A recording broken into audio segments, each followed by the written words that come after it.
बात अब बांकीपुर के चुनाव की कर लेते हैं। देखिए, इस उपचुनाव के लिए काउंटिंग लगातार जारी है। 8वें राउंड की गिनती में भी प्रशांत किशोर आगे हैं। बीजेपी के नीरज सिन्हा दूसरे नंबर पर है और आरजेडी की रेखा गुप्ता तीसरे नंबर पर है। अब तक के रुझान में हर राउंड में प्रशांत किशोर जो है वो बढ़त बनाए हुए हैं। चुनाव आयोग के आधिकारिक आंकड़ों के अनुसार 7वें राउंड में प्रशांत किशोर को 13,500 वोट मिले हैं। वहीं अगर बात करें तो नीरज सिन्हा को 9,689 वोट मिले हैं। रेखा गुप्ता को 2,599 वोट मिले हैं। तो ये आंकड़े सामने आ रहे हैं। एक बार वापस से प्रीतम का रुख कर लेते हैं, उनसे जान लेते हैं। प्रीतम, अब 8वें राउंड की गिनती भी पूरी होने की बातें कही जा रही है। क्या कुछ आंकड़ा बता रहा है प्रशांत किशोर अब भी बढ़त बनाए हुए हैं?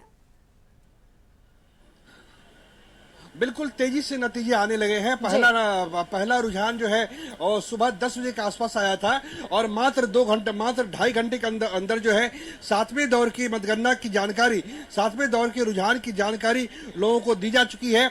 और इस 7वें दौर के रुझान में भी प्रशांत किशोर जो है वो 3,811 मतों से आगे चल रहे हैं। प्रशांत किशोर को अब तक 13,500 मत मिले हैं। नीरज कुमार भारतीय जनता पार्टी के 9,689 मत लाकर दूसरे स्थान पर है, 3811 मतों से पीछे है। आरजेडी की रेखा कुमारी जो बिल्कुल कहीं की नहीं रही, बहुत ही बुरी तरीके से हारने जा रही है, तीसरे स्थान पे है। 2,599 यानी के वोट के साथ वो तीसरे स्थान पे है। जिस तरह से प्रशांत किशोर ने पिछले 4 साल में लगातार, जैसा मैंने कहा कि बिहार की गलियों को नापा है, बिहार की हर जगहों को देखिए। 8वें दौर की मतगणना के रुझान आ गए हैं सामने। 4,556 एक तरीके से बढ़त बहुत ज्यादा हो गई प्रशांत किशोर की। 4,556 मत के बढ़त के साथ प्रशांत किशोर आगे चल रहे हैं। 8वें दौर की मतगणना में प्रशांत किशोर को 15,637 मत मिले हैं। नीरज कुमार को 8वें राउंड की मतगणना में 11,081 मत मिले हैं। और जो रेखा कुमारी है उन्हें 2,991 जो आरजेडी के उम्मीदवार है उन्हें मत मिले हैं। यानी 8वीं दौर की मतगणना पूरी होने के बाद जनसुराज के प्रशांत किशोर को 4,556 मतों की बढ़त मिली है। और अगर इस तरीके से बढ़त मिलती रही और अगर अगले 2 घंटे भी ट्रेंड नहीं बदलता है तो हम ये कह सकते हैं कि प्रशांत किशोर जो है एक तरीके से जिन्होंने पहला चुनाव नहीं लड़ा था, जिन्होंने पहला चुनाव बिहार में लड़वाया था, तब उनकी काफी आलोचना हुई थी कि प्रशांत किशोर चुनाव क्यों नहीं लड़े, उन्हें चुनाव लड़ना चाहिए था। उन्हें भाजपा की बी टीम बताया गया, उन्हें आरजेडी की बी टीम बताया गया। लेकिन अगर प्रशांत किशोर चुनाव जीतने में सफल हो जाते हैं, मैं फिर कहूंगा अगर रुझान नतीजों में तब्दील हो जाते हैं तो भाजपा के लिए एक मैसिव डेंट है, क्योंकि ये वो क्षेत्र है जहां से भाजपा ने अपनी राजनीति की शुरुआत की थी। बांकीपुर जो पहले पश्चिम पटना के नाम से लोगों के बीच जाना जाता था, इसी बांकीपुर से पटना बिहार में भाजपा की यात्रा की शुरुआत हुई थी। और अगर इस बांकीपुर जहां से नितिन नवीन जो भारतीय जनता पार्टी के राष्ट्रीय अध्यक्ष है, मामूली सीट नहीं है। वैसे तो पूरे देश में अभी 3 जगहों पे मतगणना हो रही है, गुजरात में मांजलीपुर, मध्य प्रदेश में दतिया और बिहार में पटना बांकीपुर। लेकिन पूरे देश की नजर कहीं पे है, वो सिर्फ और सिर्फ जो नजर है वो बांकीपुर पे है। क्यों? क्योंकि यहाँ पे जो जीते हुए उम्मीदवार थे वो भाजपा के राष्ट्रीय अध्यक्ष नितिन नवीन बनाए जा चुके हैं। तब इसी से जुड़ा हुआ मैं आपसे एक छोटा सा सवाल लेना चाहूंगी, क्योंकि अब तक हमने बातचीत की है, जो बढ़त प्रशांत किशोर ने बनाई हुई है उसके क्या कुछ कारण हो सकते हैं? 4 वर्षों का वो सफर उन्होंने तय किया है, लगातार जनता के बीच गए, उनके मुद्दों को समझे। लेकिन ये जानना बेहद जरूरी है, जो बीजेपी के लिए गढ़ रही, जो बीजेपी के लिए वो वैसी विधानसभा सीट रही जिसके लिए हर वक्त पार्टी आश्वस्त रही, क्या कारण रहा होगा जो वहां से अब जो है पीछे वे चल रहे हैं? हालांकि आप भी लगातार कह रहे हैं कि अभी ये रुझान है, परिणाम आना बाकी है, लेकिन ये आंकड़े भी चिंता बढ़ा रही होगी बीजेपी के उन तमाम वर्कर्स के लिए कि कारण क्या हुआ होगा। क्या जनता के बीच बीजेपी सही मुद्दों और असल मुद्दों के साथ नहीं पहुंच पाई? क्या जो पिछले वर्षों में काम हुआ उससे पार्टी के कार्यकर्ताओं के कामों से आश्वस्त जनता नहीं हुई? ये तमाम सवाल तो अब सामने आएंगे प्रीतम। बिल्कुल, देखिए जो सबसे बड़ा जो हमें अंतर दिख रहा है वो कि पहला कि जो आरजेडी का वोट है वो हमें लगता है कि लगभग 70% वोट जो है जिसमें मुस्लिम है, यादव है, वो वोट जो है प्रशांत किशोर की तरफ गया है। दूसरा, दिल्ली के जंतर मंतर पर जिस तरीके से युवाओं ने प्रोटेस्ट किया था, जिस तरीके से नीट पेपर लीक हुआ था, पूरे भारत में जो नीट की जो पूरे भारत में जिस तरीके से मेडिकल के छात्र तैयारी करते हैं उसका बड़ा हिस्सा बिहार से होकर जाता है, उसका बड़ा हिस्सा पटना से होकर जाता है। जो नीट के जो छात्र थे उन्हें दोबारा परीक्षा देनी पड़ी। हालांकि शिक्षा मंत्री धर्मेंद्र प्रधान ने पिछले हफ्ते ही इस्तीफा दे दिया था, लेकिन ये बात कहीं न कहीं जो छात्र हैं, जो युवा वर्ग है, जो जेएनजी है और युवा वर्ग के साथ साथ उनके माता पिता, पटना में हजारों इंस्टीट्यूट है जहां पे लाखों की संख्या में बच्चे कॉम्पिटिटिव एग्जाम की तैयारी करते हैं। हालांकि बिहार सरकार की इस मामले में तारीफ होनी चाहिए कि उसने दिल खोलकर, चाहे नीतीश कुमार हो या सम्राट चौधरी हो, उन्होंने दिल खोलकर नौकरी दी है। लेकिन जिस तरह से लगातार बिहार में पेपर लीक हुए हैं, परीक्षा रद्द की गई है, सहायक शिक्षा विकास पदाधिकारी की परीक्षा रद्द कर दी गई। उसके बाद आपको याद होगा कि अभी जो बीपीएससी का एग्जाम होने वाला था उसको उस एग्जाम की तारीख बढ़ा दी गई। नीट का पेपर लीक हुआ, उससे कहीं न कहीं एक तरीके से युवाओं में आक्रोश है और उस आक्रोश की परिणति जो है वो वोटिंग पैटर्न में दिख रहा है। मैं फिर कहता हूं कि अभी हमें अगले 2 घंटे इंतजार करना पड़ेगा। अभी ये देखना महत्वपूर्ण होगा कि आखिर कौन से इलाके में ये काउंटिंग हो रही है। क्या ये सब्जी बाग का इलाका है, क्या ये मंदिरी का इलाका है, या क्या ये इलाका कांग्रेस मैदान का है, या कदम कुआं का है, या फिर बोरिंग रोड या इसके पुरी का है, या किदवईपुरी का है। अगर भाजपा वाले गढ़ में भी अगर प्रशांत किशोर आगे चल रहे हैं तो इसका मतलब यह है जब 31 राउंड की मतगणना पूरी हो जाएगी तो प्रशांत किशोर एक बड़े अंतर से चुनाव जीतने में कामयाब होंगे। लेकिन मैं फिर कह रहा हूं कि ये अभी रुझान है, अभी पूरे नतीजे के लिए हमें कम से कम यहां से 2.5 घंटे 3 घंटे का इंतजार करना होगा। बिल्कुल प्रीतम, आपने बहुत अच्छे तरीके से बताया कि क्या कारण हो सकते हैं जो जनसुराज को बढ़त मिल रही है और बीजेपी यहां उनके लिए चिंता बढ़ रही है। लेकिन आरजेडी को भी नहीं भूला जा सकता है, उनकी जो चिंता है वो तो मुझे लगता है कि ज्यादा ही बढ़ गई होगी। जो एक आत्मविश्वास पिछले चुनाव में सामने आया था, 50,000 से वोटों से ज्यादा रेखा गुप्ता के खाते में वो मत अंतराल हमने देखा था, लेकिन वही मत अंतराल इतने कम आंकड़ों में सीमित होता जा रहा है। आप देखिए जिस तरह से जो आंकड़े सामने आ रहे हैं, आप भी लगातार इस बात का जिक्र कर रहे हैं कि रेखा गुप्ता वो नाम जिन्होंने पहले भी चुनाव में बतौर प्रत्याशी अपने खाते में कई हजार वोट लाए। अब क्या लगता है क्यों कारण रहा कि आरजेडी पर जो विश्वास है लोगों का वो कम होता हुआ जा रहा है, जो आंकड़े भी बता रहे हैं प्रीतम? देखिए, लोकतंत्र में केवल सरकार को आईना दिखाने से काम नहीं चलता है। जो लोकतंत्र में विपक्ष होता है उसको भी जिम्मेदार विपक्ष की भूमिका निभानी होती है। और इसमें कहीं कोई संदेह नहीं है कि पिछले नवंबर 2025 से लेकर अगस्त 2026 आज की तारीख तक एक विपक्ष के नेता के तौर पे जिस तरीके से तेजस्वी यादव को अपनी बात रखनी चाहिए, तेजस्वी यादव अपनी बात रखने में विफल रहे हैं।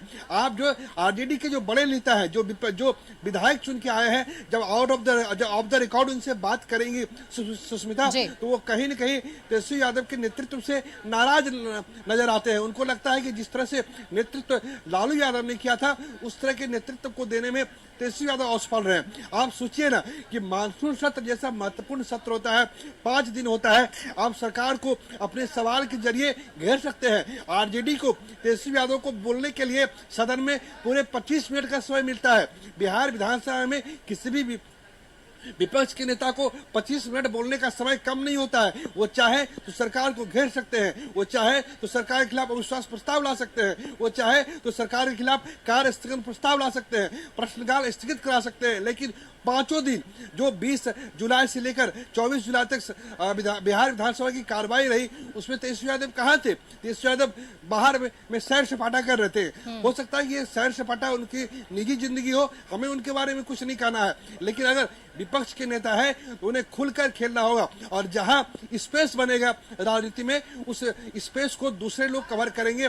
और कहीं न कहीं प्रशांत किशोर जो चुनाव लड़ रहे हैं, जिन्होंने पूरे दमखम से चुनाव लड़ा है, उनके भाषण को सुनिए। प्रशांत किशोर क्या कहते हैं कि अगली बार जब वोट करने जाइएगा तो लालू यादव का चेहरा याद रखिएगा, क्यों? वो ये कहते हैं कि लालू यादव ने अपने जीवन में अपने दोनों बेटों को सेट कर दिया।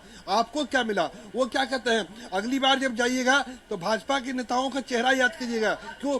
भाजपा के नेताओं ने अपने साथ साथ अपनी जो आने वाली पीढ़ी है उनको भी सियासत में सेट कर दिया है। तो वो कहते हैं कि वोट प्रशांत किशोर को नहीं, वोट अपने बेटों के लिए कीजिए, जो गुजरात में, जो महाराष्ट्र में, जो कर्नाटक में और जयपुर में 12,000 की दिहाड़ी पर 15,000 की दिहाड़ी पे काम करते हैं। तो जाहिर सी बात है ये मुद्दे लोगों को परेशान करते हैं, ये मुद्दे लोगों को उद्वेलित करते हैं कि आखिर बिहार कब तक कंज्यूमर स्टेट के रूप में रहेगा। बिहार में बड़ी बड़ी फैक्ट्री क्यों नहीं खोल सकती है? बिहार सरकार खुद कहती है। बिल्कुल प्रीतम, देखिए मुझे लगता है कि ऐसे में जो मतदाताओं की सोच है मत प्रतिशत को लेकर और अपने मताधिकार को लेकर वो भी समय के साथ बदलती जा रही है। आपको याद होगा इसके पहले जब भी आपने चुनाव कवर किए होंगे, हमेशा से एक सवाल जरूर रहता है, अमूमन ये हमेशा पूछा जाता है, जातीय समीकरण क्या कहता है। लेकिन इस बार देखिए जो कायस्थ समाज को लेकर एक आत्मविश्वास नजर आ रहा था, वो जातीय समीकरण भी कहीं ना कहीं पीछे छूटता हुआ नजर आ रहा है। जो विकास के मुद्दे हैं जातीय समीकरण पर इस बार हावी हुए और यही कारण है कि आप ये मान सकते हैं कि ये आंकड़े अब सामने आ रहे हैं। प्रीतम, देखिए कायस्थ समाज जो है जब पूरा परिणाम सामने आ जाएगा तो ये आपको मिलेगा कि जो कायस्थ समाज है उसने तो वोट किया है, वहां पे वोट में ज्यादा असर नहीं पड़ा है। लेकिन जो ब्राह्मण समाज है, क्योंकि प्रशांत किशोर खुद ब्राह्मण है, ठीक है, तो हो सकता है कि ब्राह्मण समाज के लोगों ने प्रशांत किशोर को वोट किया है और जो राजपूत समाज जो के लोग हैं उन्होंने प्रशांत किशोर को वोट किया। और ओवरऑल चाहे वो प्रशांत किशोर के साथ खासियत क्या थी, प्रशांत किशोर के साथ खासियत ये है कि उन्हें 19 वर्ष का जो युवा जो नीट की तैयारी कर रहा है और 19 वर्ष के युवा से लेकर 60 साल तक की जो पीढ़ी होती है, जो मतदाता होते हैं, उसका उनका वोट मिला है। प्रशांत किशोर ने हर वर्ग में पट बनाई है। प्रशांत किशोर 2025 का चुनाव उन्होंने लड़ाया था, वो खुद नहीं लड़े थे, तब उनकी आलोचना हुई थी। अब जाकर उन्होंने चुनाव लड़ा है, जीत हो या हार हो इसका नहीं है, लेकिन प्रशांत किशोर ने मजबूती से चुनाव लड़ा है। उन्होंने गलियों की धूल को फाका है। हमें याद है कि मढ़ौरा जो सागर में चीनी मिल है, पूरे भारत में सबसे पुराना चीनी मिल मढ़ौरा में है, जो 1904 में चीनी मिल की शुरुआत हुई थी। वो मढ़ौरा चीनी मिल पिछले 3 दशकों से सुष्मिता बंद है। आपको याद होगा हमने और आपने दोनों ने जो बिहार सरकार में गन्ना मंत्री है ये संजय पासवान, हमने उनका सवाल पूछा था कि संजय पासवान जी से आपने सवाल पूछा था कि 1904 में चालू हुई चीनी मिल अब बंद बिहार में क्यों है। तो जाहिर सी बात है इन सब बातों का असर लोगों के मन मस्तिष्क पे पड़ता है। हालांकि भाजपा की मौजूदा सरकार को, माफ कीजिएगा, एनडीए की मौजूदा सरकार को कहीं कोई खतरा नहीं है, लेकिन एक तरीके से भाजपा का जो कोर वोटर है उसमें भाजपा को लेकर बेचैनी है। ये बात भाजपा को समझनी चाहिए। बिल्कुल बिल्कुल प्रीतम, कुछ अपडेट्स शायद सामने आए हैं, बिल्कुल प्रीतम साझा करिएगा। सुष्मिता, सुष्मिता 9वें दौर की मतगणना और 9वें दौर की मतगणना के बाद प्रशांत किशोर को 5,272 मतों की बढ़त मिली है। 9वें दौर की मतगणना पूरी होने के बाद जनसुराज के सूत्रधार प्रशांत किशोर को 17,856 मत मिले हैं। भारतीय जनता पार्टी के उम्मीदवार नीरज कुमार को 12,584 मत मिले हैं। 5,272 मतों से वो पीछे चल रहे हैं। आरजेडी की रेखा कुमारी की बेहद ही बुरी स्थिति हुई है, उन्हें मात्र और सिर्फ 3,449 मत मिले हैं।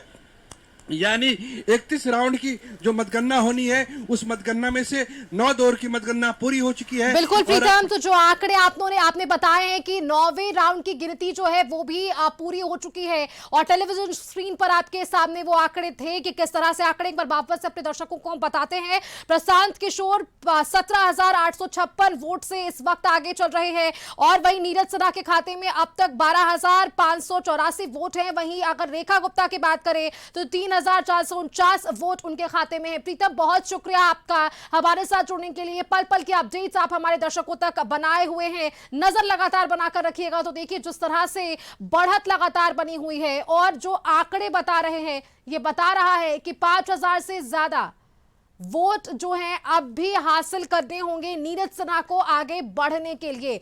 बीजेपी के नीरज सिन्हा दूसरे नंबर पर है और रेखा गुप्ता जो कि बेहद कम वोटों से अब जो है अपने खाते में आगे बढ़ती नजर आ रही हैं। 3,449 मात्र वोट उनके खाते में अब तक के 9 राउंड के काउंटिंग के परिणाम के बाद सामने आ चुके हैं ये रुझान। एक बार वापस से अपने दर्शकों को बताते हैं, प्रशांत किशोर भी लगातार आगे हैं।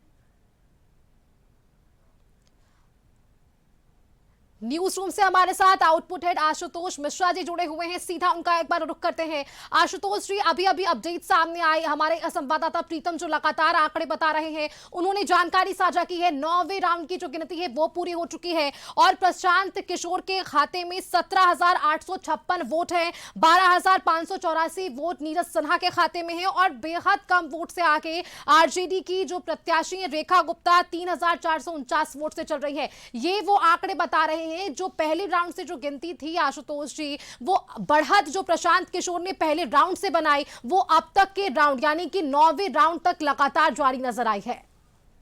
बिल्कुल सुष्मिता, देखिए रुझान जो बता रहे हैं वो संकेत दे रहे हैं कि जब परिणाम सामने आएगा तो हो सकता है कि जो रुझान में चीजें आ रही है वही परिणाम में भी तब्दील हो। चूंकि लगातार जो पहले राउंड से प्रशांत किशोर ने जो बढ़त बनाई हुई है वो बढ़त लगातार बढ़ती जा रही है। बीच में थोड़ा बहुत अंतर जरूर कम हुआ था, लेकिन उसके बाद उस अंतर को उन्होंने न सिर्फ पाटा है बल्कि अपनी बढ़त में भी इजाफा किया है।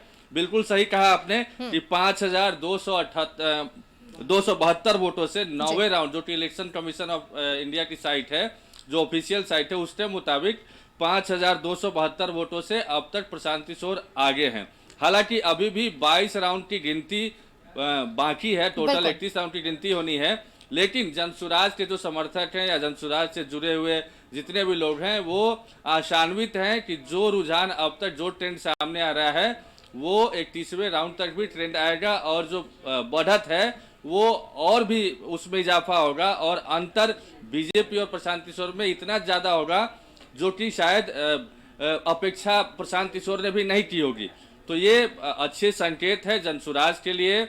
जिस तरीके से एग्रेसिव कैंपेनिंग हुई थी उनकी तरफ से, प्रशांत किशोर खुद चुनाव मैदान में थे तो उनकी टीम जितने एग्रेशन के साथ काम की वहां पर, वो जो अब तक रुझान सामने आ रहा है वो नतीजा में तब्दील होता है तो बिल्कुल कहा जाएगा कि उनका जो एफर्ट है वो कामयाब हुआ और पहली बार बिहार विधानसभा में जनसुराज का प्रतिनिधित्व भी नजर आ सकता है। हालांकि अभी भी 22 राउंड की गिनती होनी बाकी है और एनडीए समर्थित जितने भी लोग हैं या बीजेपी के जो उम्मीदवार हैं या बीजेपी के जो थिंक टैंक है वो लोग अभी भी आशान्वित हैं कि उलटफेर अभी भी हो सकता है और आने वाले जितने भी राउंड हैं उसमें प्रशांत किशोर को बीजेपी शिकस्त दे सकती है, ऐसा बीजेपी के जो उम्मीदवार हैं या उनके समर्थक हैं उनका मानना है। लेकिन जो भी राजनीतिक विश्लेषक हैं, सीनियर जर्नलिस्ट हैं या फिर जो भी रुझान जो भी ट्रेंड सामने आ रहा है उसको देखा जाए तो थोड़ा मुश्किल लगता है कि अब यहाँ से बीजेपी प्रशांत किशोर को